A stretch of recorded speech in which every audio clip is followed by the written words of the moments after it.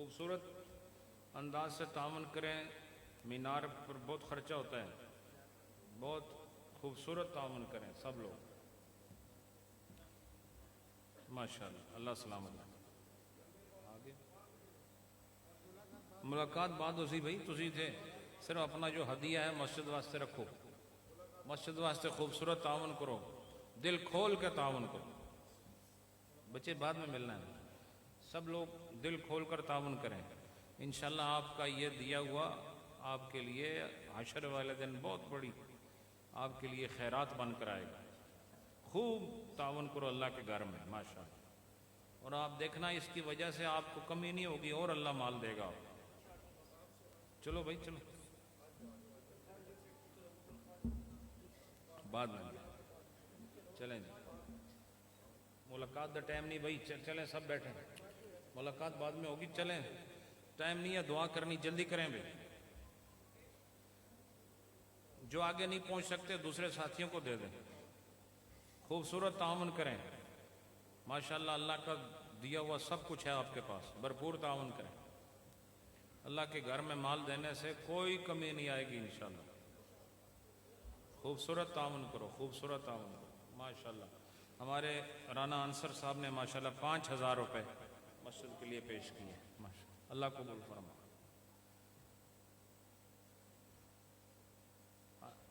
جلدی آئیے, اللہ کے گھر میں خوبصورت تعاون. اور جو نیچے عورتیں میری آواز سن رہی ہوں گی, عورتیں بھی بھرپور چندہ کریں اور مسجد کے مینار کے لیے بھرپور تعاون پیش کریں. اللہ سلامت رکھے.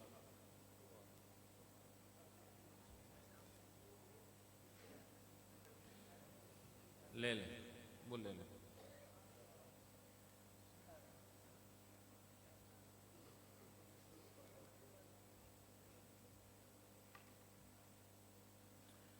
انشاءاللہ علاؤدین صدیقی ٹرسٹ کی طرف سے انشاءاللہ اس چندے میں 1 لاکھ روپے کا اعلان کیا جاتا ہے انشاءاللہ. ماشاءاللہ. اچھا اے پاؤں دے وچ مسجد میں تعاون کریں, انشاءاللہ خیر ہوگی, کوئی کمی نہیں ہوتی. خوب تعاون کریں. اور انشاءاللہ پرسوں ہفتے کو عشاء کی نماز آپ سب داتا دربار میں ادا کریں انشاءاللہ. وہیں ملاقات ہوگی, مثنوی شریف کا درس ہوگا, مجلس سے ذکر ہوگی.